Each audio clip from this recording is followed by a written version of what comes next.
good afternoon. My name is Skip Conover, and I'm talking to Nancy Pfaff about her individuation as a Christian. And we've already been through 2 segments of this discussion, so I wonder if Nancy would bring us up to date on where we are and then where we're going today. So in our first segment, I start out with where I am today at 76, where the divine feminine has risen to join the divine masculine, and how that has changed my life. And we'll do a little more of that in our last segment. Then we went on to childhood and how the child can actually experience the numinous at a very young age, both the dark side of God and the light side of God. We talked about encounters with the self through the encounter with love, which is the personal God. And we talked about my conversion as an adult in 1971, my longing for God, to desire that continual experience of God living in me, and the two of us having this ongoing conversation on a moment-to-moment basis of love and guidance. And also that my journey is illustrated rather well by the mythology of the Demeter and Persephone myth, so that Persephone was in the underworld for 6 months, and then again in the upper world for 6 months, and that cycle went on and on.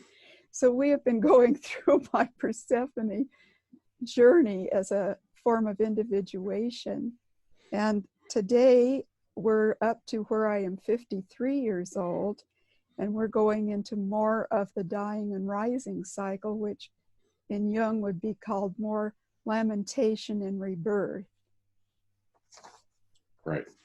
Okay, so we're going to begin with this slide number 19, which I'm going to share from the images that you prepared for this. So this quilt represents a symbol to me of a miraculous healing at the Mercy Center in Burlingame, California.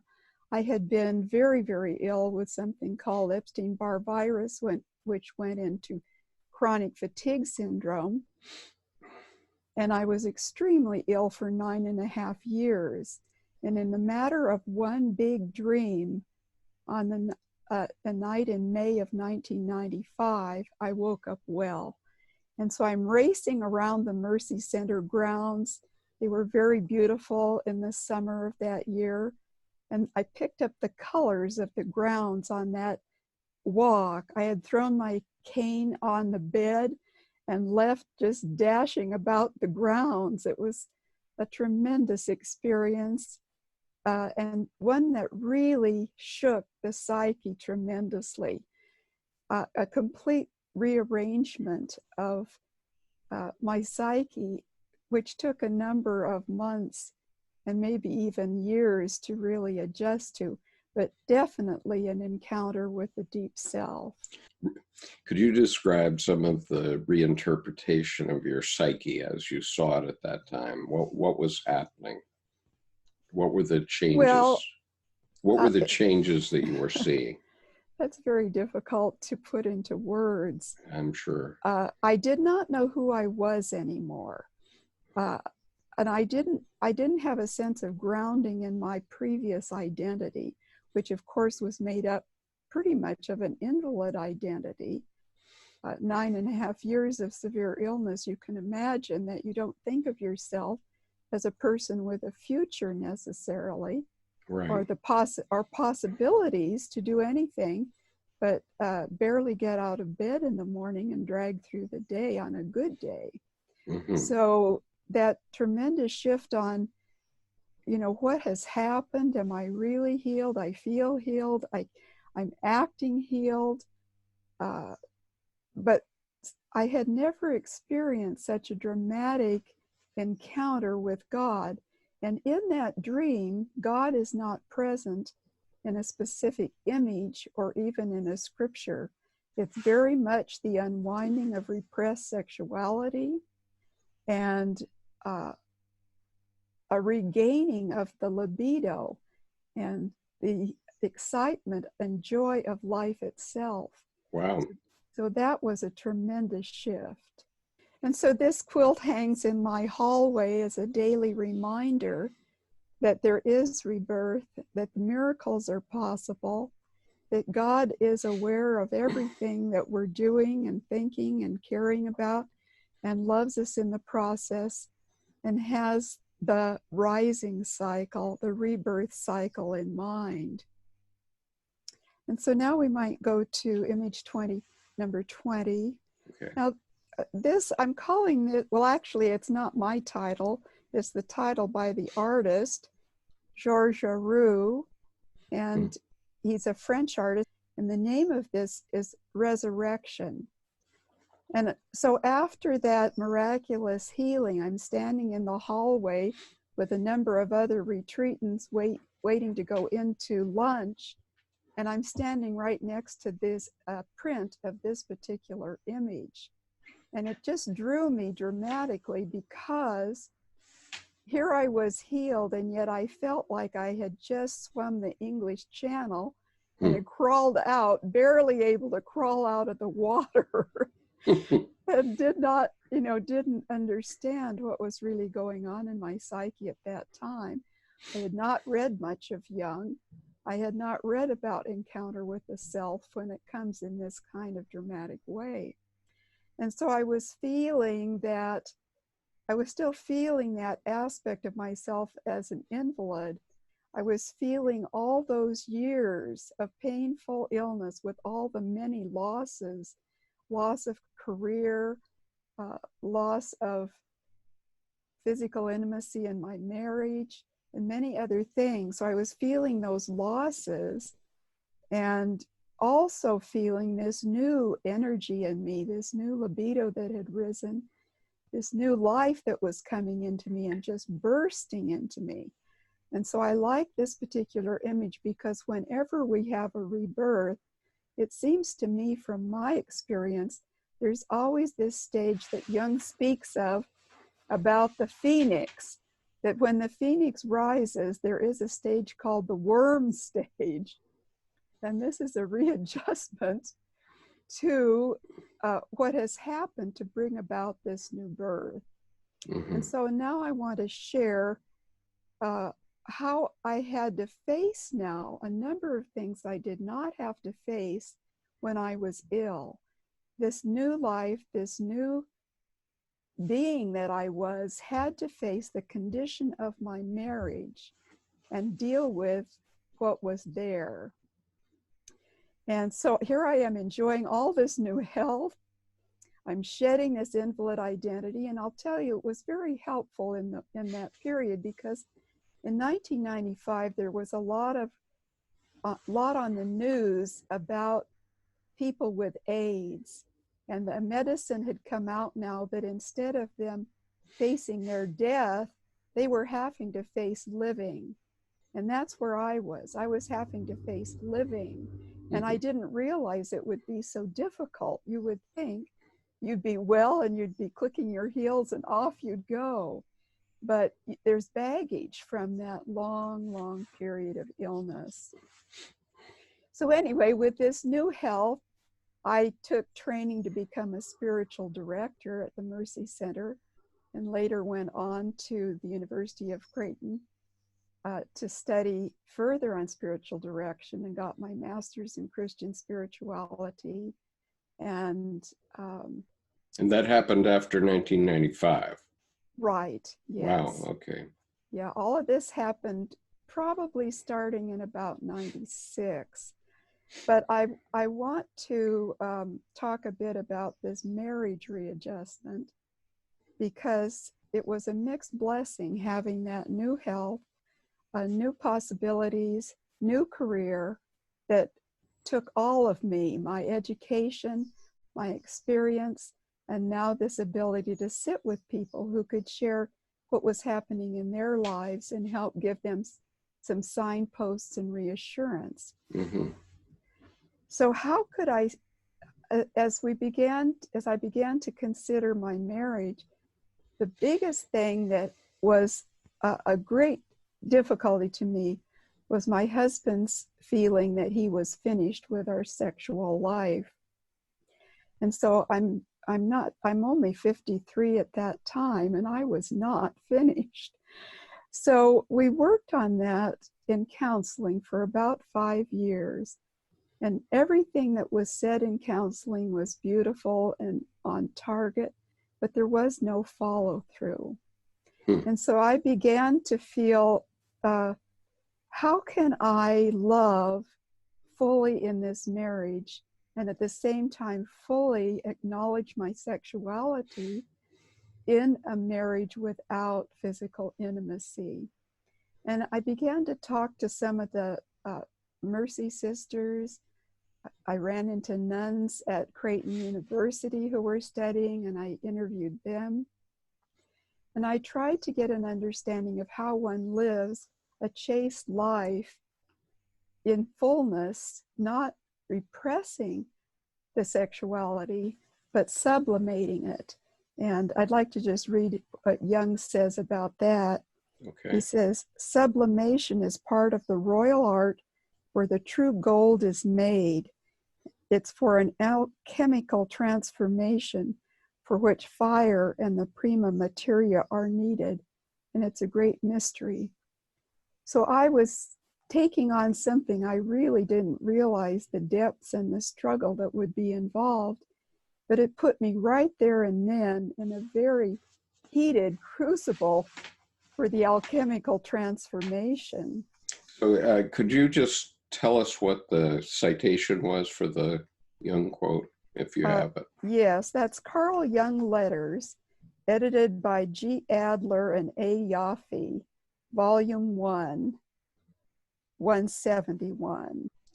So this is Mary, Queen of Heaven, and I was in an icon workshop where I was helped to create this.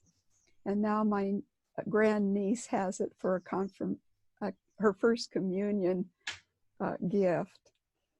But for me, I began to think of taking on the vows of a nun and channeling that sexual energy into loving on a larger scale, loving the world, loving friends and family at a deeper level and a broader level, and generally loving the world through prayer, through intercession, both individuals and people groups, and also to celebrate my sensuality with gardening and music and art, and to accept the fact that I was choosing to put that energy into this loving on a deeper and more a broader scale.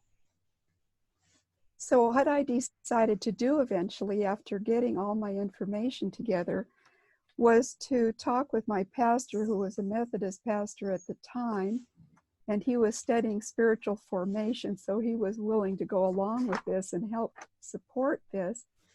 I arranged for a ceremony of taking the religious vows, and I'd like to read those now. Sure. So I had, first of all, I guess I can set the setting here for this ceremony, because I had my dearest and closest friends who understood me and understood this. I had one of the sisters from the Carmelite monastery here. I had two of my very closest friends, and of course my pastor. We had a makeshift altar because we were using offices in the Girl Scout building until we had church facilities.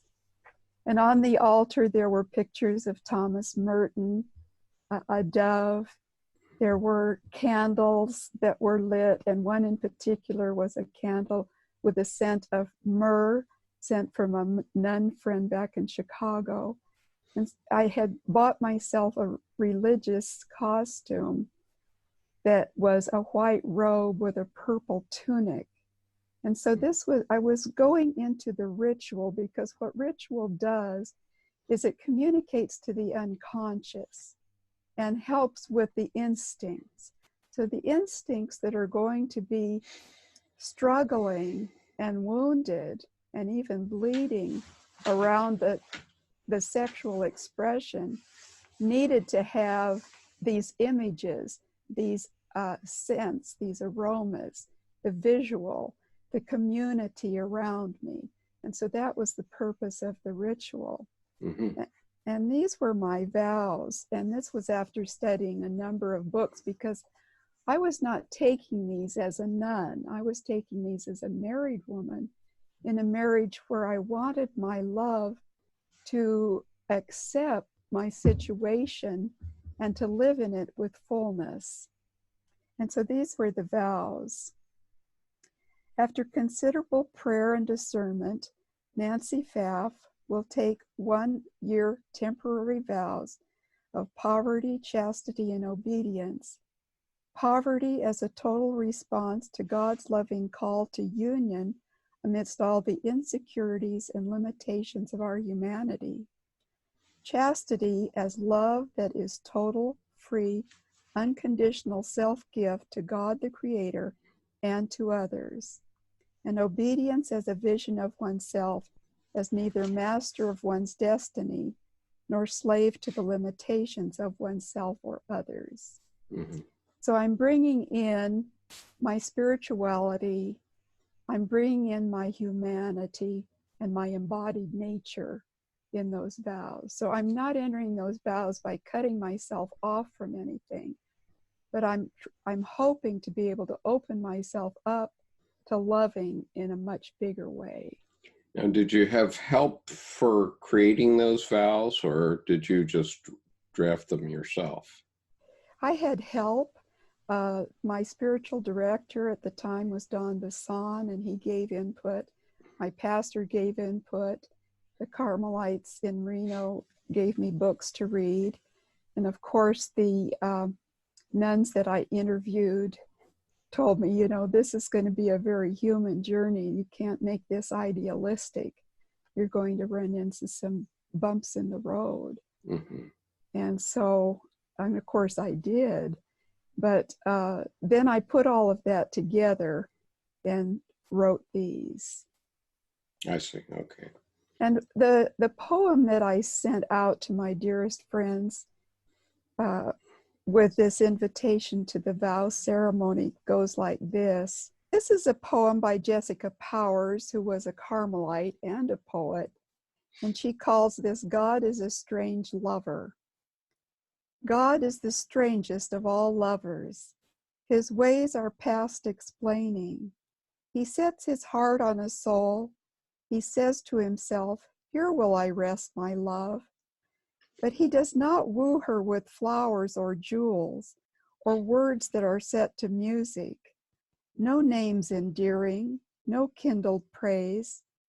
His heart's direction prove his jealousy is an infinite thing. He stalks the soul with sorrows. He tramples the bloom. He blots the sun that could make her vision dim. He robs and breaks and destroys. There is nothing at last but her own shame, her own affliction. And then he comes, and there is nothing in the vast world but him and her love of him. Not till the great rebellions die and her will is safe in his hands forever does he open the door of light and his tendernesses fall. And then for what is seen in the soul's virgin places, for what is heard in the heart, there is no speech at all. God is a strange lover. The story of his love is most surprising. There is no proud queen in her cloth of gold. Over and over again, there is only deep in the soul a poor disheveled woman weeping. For us who have need of a picture and words, the Magdalene. Nancy, when the poem ends with the Magdalene, is there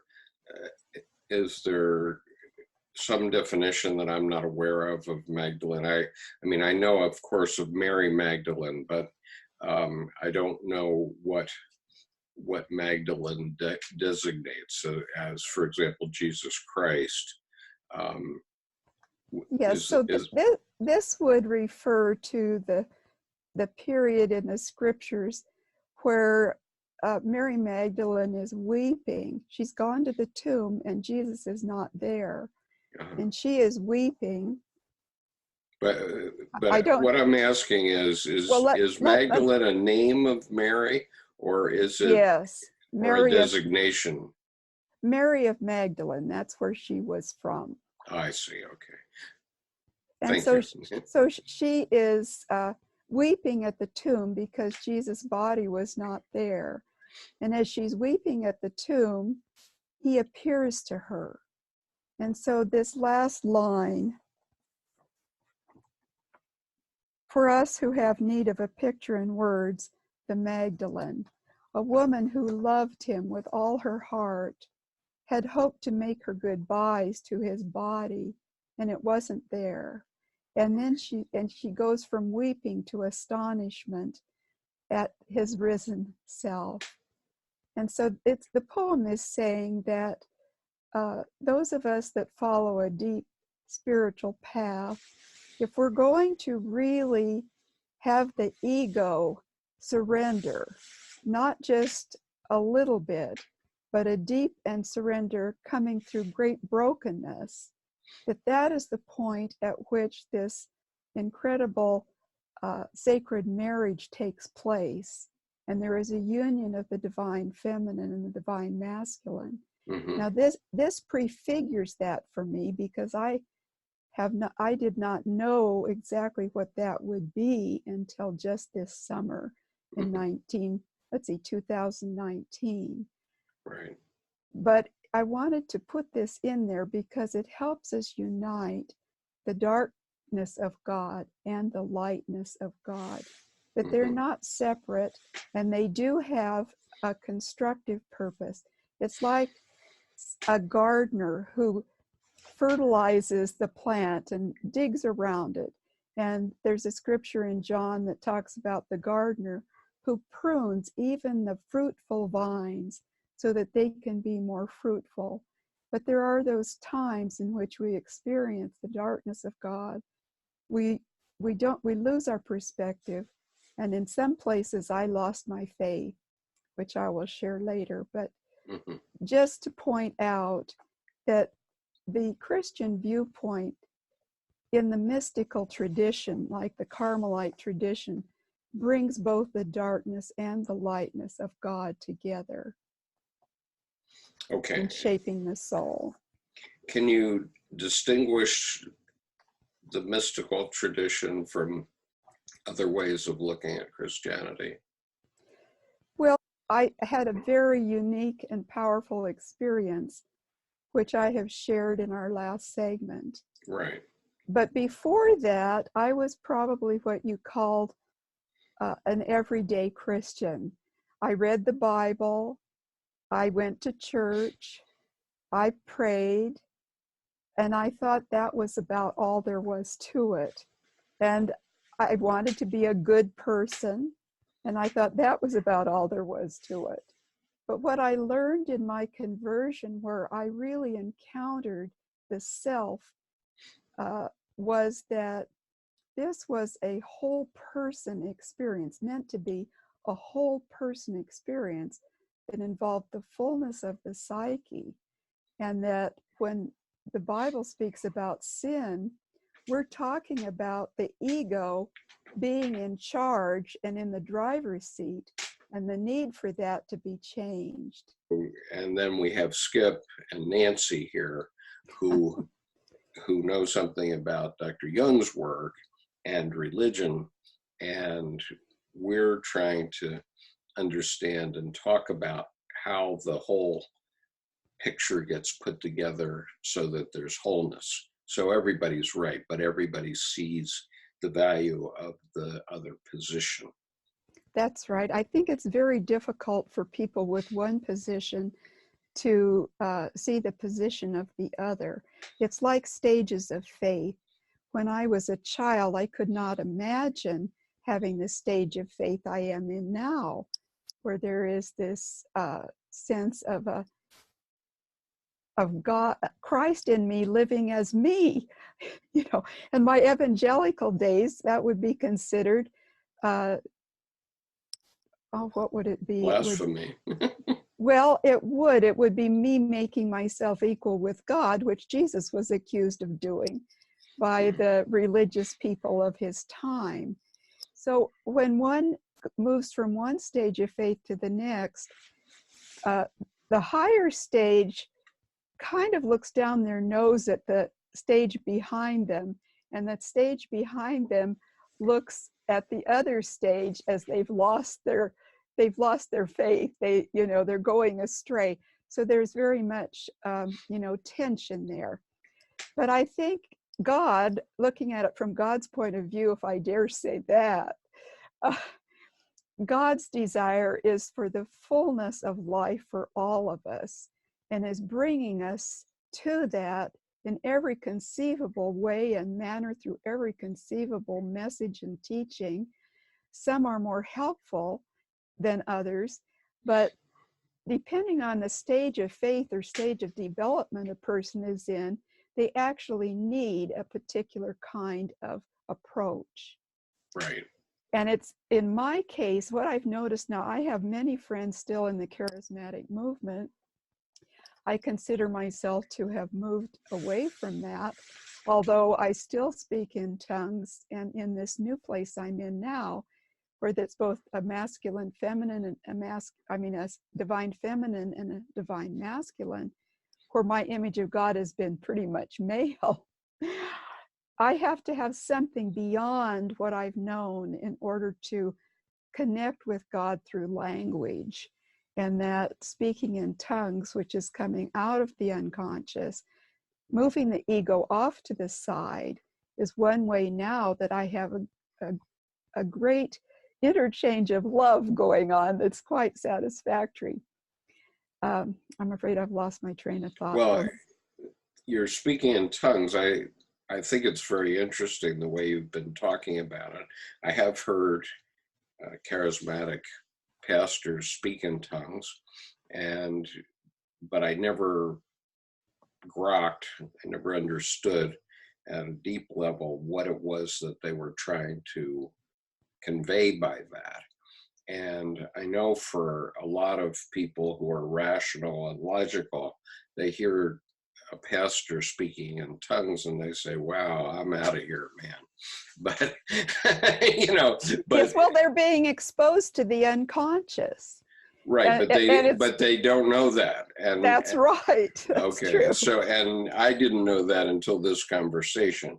And so I think it's very significant what you're saying, that when that is going on, you're getting a connection with your deep unconscious, which that's I absolutely agree with. I mean, based on everything I know from Dr. Jung and based on my experience with pastors speaking in tongues, I have no doubt that you're correct. And we have to use various techniques to hear our deep self, our God image. That's right. And so, the Buddhists have meditation as a way to connect. And, and we've been talking variously in various other conversations about art and how art connects a person to these things. And obviously music does that too, and it connects with young people in the United States, very young, where they're listening to music constantly. They can't turn it off. They don't know why, but like last night I was, never mind, just on this Apple exchange, I had a young woman who was helping me, but she had to go do something, go find somebody else. So she said, I'll just turn on music while you wait.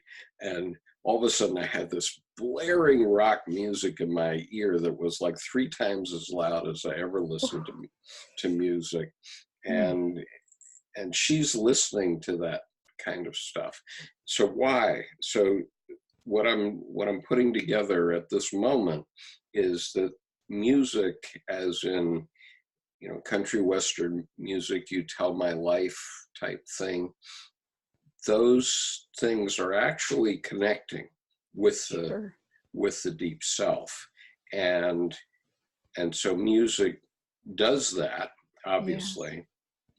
And it's probably the main thing that does that in the US besides church or besides religion. Everybody likes their music for whatever reason, because it speaks to them. It has meaning to them, and it has meaning to their life. Yes. And so all of these methods, which you explained, speaking in tongues, and I get it. Okay, from an intuitive point of view, I get it. You're absolutely right. That's exactly what's happening. We were talking about this miraculous healing and how that was such an upheaval for the psyche. Now, there was another shattering of my God image. God was a whole different, God isn't exactly a being, but my image of God shattered in that, and Jungian psychology stepped in there, because a dream was what was the catalyst for me to wake up well. And my spiritual director got his D.Min degree in Jungian psychology and spiritual direction. So I had to go into Jung deeply at that particular time. I started really seriously trying to find out and reading more. And Robert A. Johnson's more accessible to me because he's a feeling type. And the women writers were more accessible to me too than Jung's collected works. Although now I'm starting to grok some of the collected works and the alchemy and that kind of thing, which is very powerful, very illustrative. But I did want to point out that there was another shattering of the God image. And for these people in their different categories of fundamentalist, evangelical, charismatic, mainline, progressive, and whatever category, in order to move into a different stage of faith, that God image has to shatter. And in most cases, people will not let it shatter. They will readjust themselves to stay within the stage of development they're in. Because for that to shatter, your whole identity is in upheaval for a period of time. And it's just too frightening. We don't have the counselors, we don't have the religious specialists in sufficient numbers to be able to help people negotiate those periods. Right, that's right. I think pastors, I don't know about priests, but certainly pastors and ministers I've known did not realize that they're actually in the same business as mental health professionals. I mean, when I said that to Paul VanderKlay a couple of months back, he was shocked when I said that, literally. And he's been a pastor for 25 years. But for example, when I married my first wife, we had to have a consultation with the Lutheran pastor that was going to marry us. And, it lasted like 15 minutes. And he said, well, here are the 10 commandments, and this is what you're going to do. And you agree with that? Yeah. Okay. You can be married. Okay. Yeah. But never really going into counseling from a psychological point of view about, this is what's going to happen to you in your lifetime, and you're going to have to resist these temptations and various other things. And, obviously the issue of adultery is an important one. Yes. And, we've had a half century when marriages have only survived 50% of the time, but I'm convinced that that is because people haven't been properly educated about what's going to go on in their own psyche and what they have to do to deal with it. And by the way, this is why our culture is this way. This is why we have these things in our religion, because if we don't have, then people are going to behave like animals in the Serengeti and not like cultured human beings. That's so true. I think cultural anthropology, which was a minor for me, has been left out of the school system. It really isn't taught in the undergraduate, or I mean in the elementary, junior high, high school period. And unless you choose to take cultural anthropology in college or sociology, you don't get some of this information. So Right. most everybody is not getting this information. Right. I mean, About I'm still figuring it out, and I'm going to be 73 next month. So me too. Me too. I'm still figuring it out. Right. That's so true. Well, do we want to go back to? Yeah, sure, we can do that. Okay, And so let's see. But one thing I would ask is if you would give a little bit further thought to this public problem that we have in general, not only marriage, but the issues that I was addressing about the dark web issues. Because I think that there's some things in there that we haven't really fully engaged yet. I didn't intend for them to be a part of your interview per se, but I think that you have something to contribute here, and I think we probably ought to talk about them. So, Well, what I would like from you then are just maybe a few basic questions for me to reflect on. right. And I would be coming a lot from the personal experience category, not from the scholarly category. Well, that's all right. Most people are not coming from the scholarly category, and that's Right. so we have to talk about how these things came up for us, right? That's right. Because here I'm going to give a talk on finding the living God, and I'm not a theologian and I'm not a psychologist, so where do I get off talking about these things? That's exactly right. Well, we are human beings, Sure. choosing a life of individuation. Right. That makes us religious specialists. I guess it does. Yeah, that's a good point. Okay, so we're back. Where we were was slide 21. So I was talking about taking the vows. Right. To try to live this life fully, not repressing, but sublimating my sexuality and those instincts. And the ritual was meant to engage the unconscious, and to engage the instincts, to join this path, to join with me on this path. I did not know how difficult it was going to be. So for a year, I lived these vows.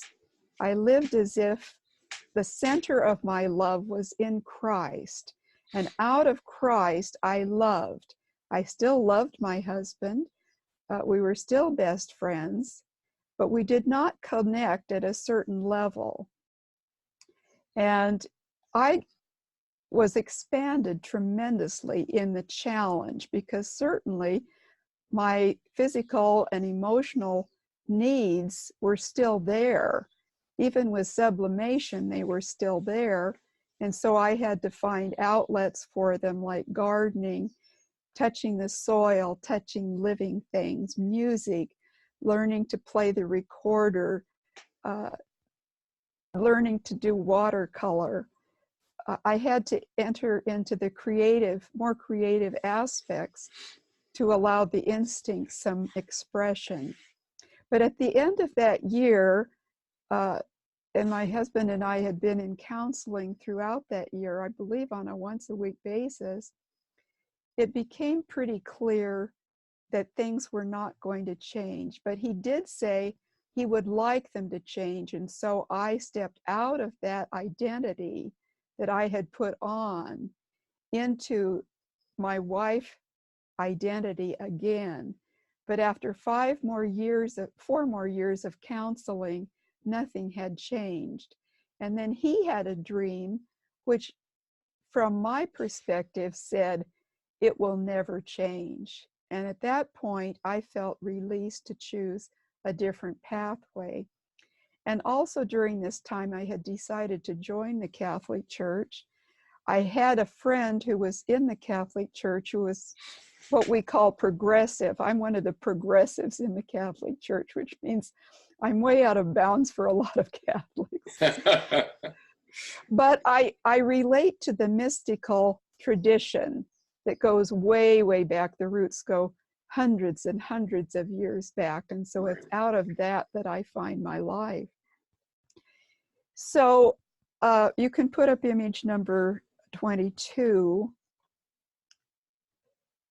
And I call this sacrifice. And this is a dream image that took place during that period of divorce.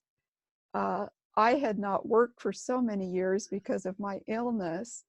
I had no financial reserves to speak of. I did have some equity in the house we were in, which I was given in the divorce settlement.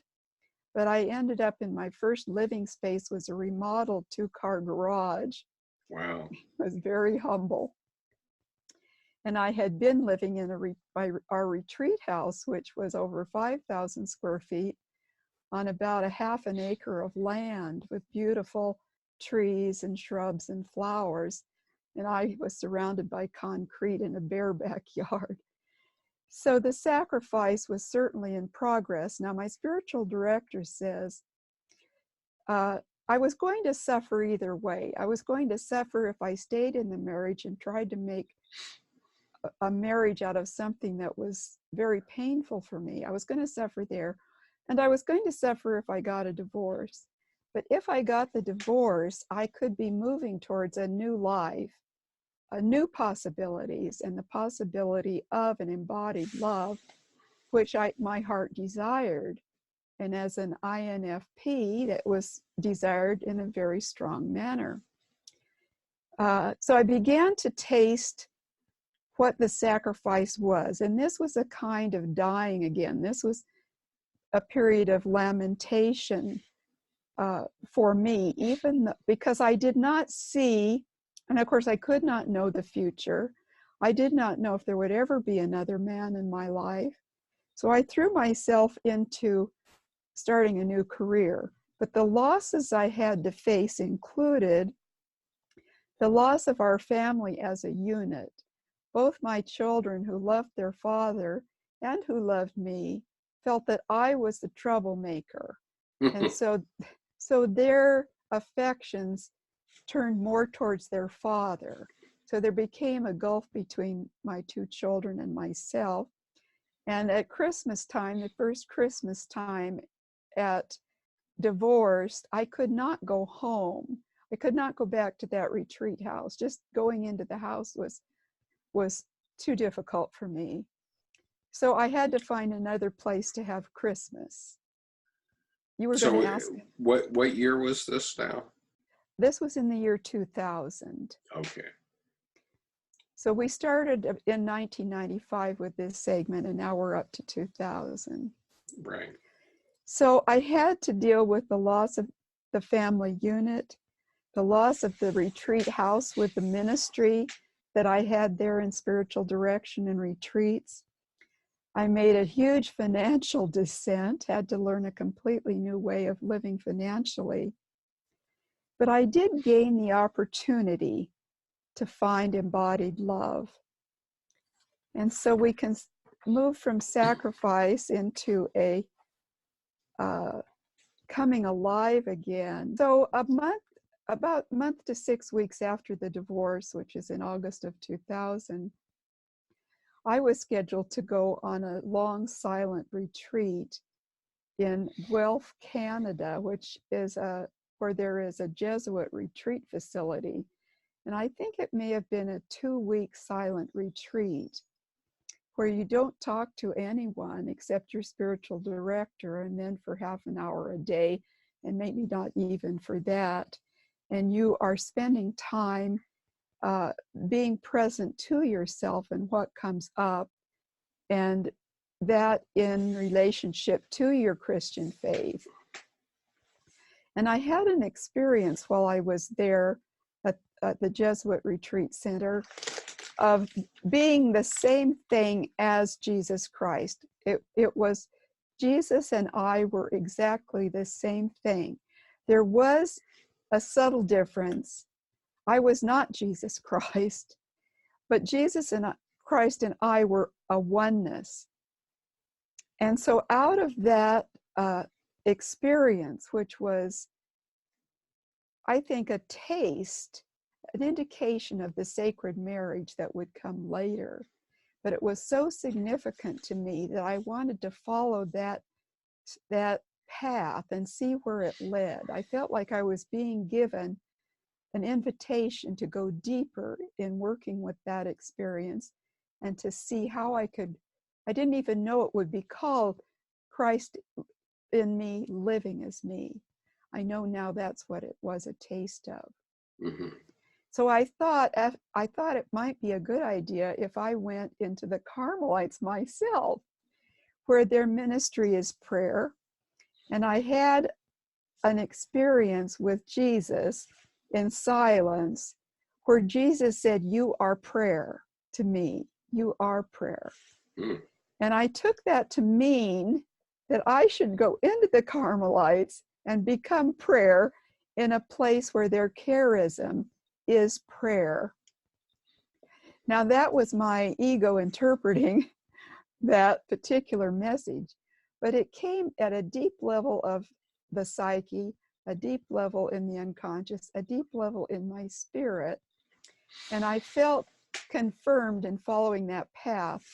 So as I'm going forward in my life, continuing to study and grow as a spiritual director, I'm also was given advice, wait 3 years after your divorce to see if that's really what you want to do, because that's a radical life shift and you're an older woman.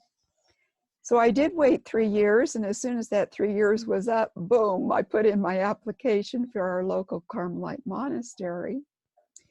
And within a short period of time was told that that wasn't going to be a possibility, that my age and my health history were against me.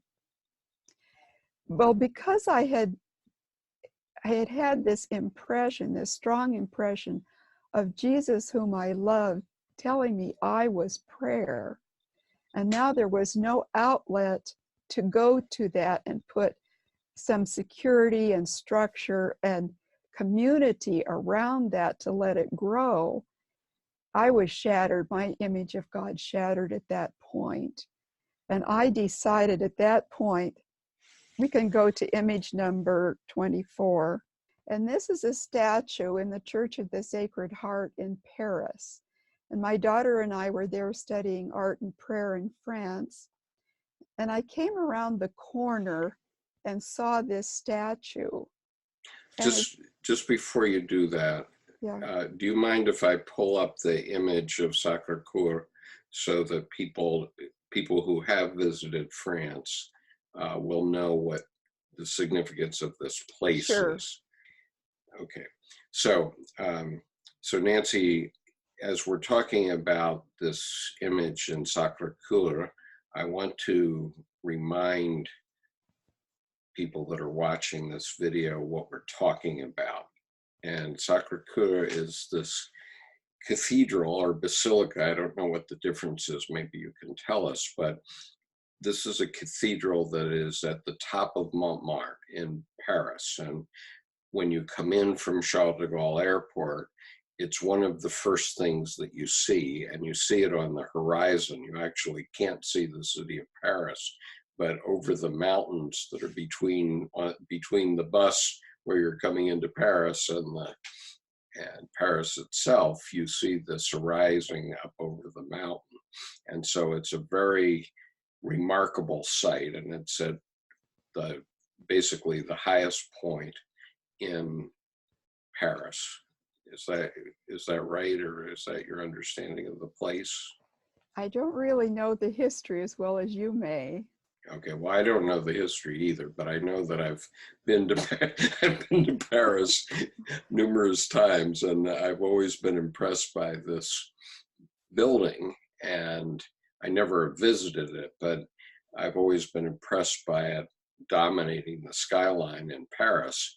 And when you started to mention that you had been to Sacre Coeur, I did not make the connection. And so I think it's important to make the connection so that we know that this is this is the this is the basilica that you were visiting with your daughter.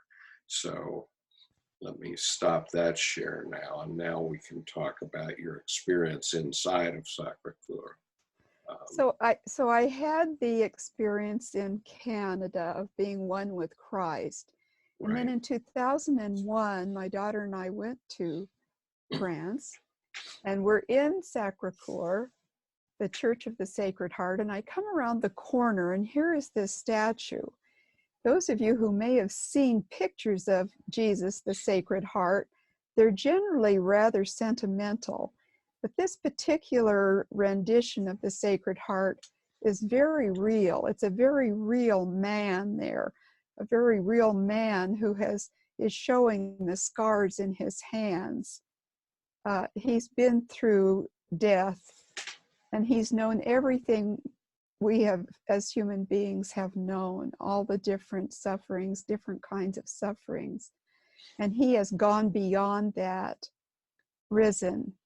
And we can go beyond our lamentation into rebirth at various times in our journey.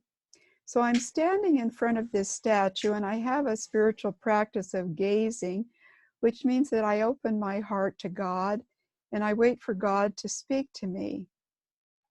And within just a minute or two, Jesus stepped out of that statue.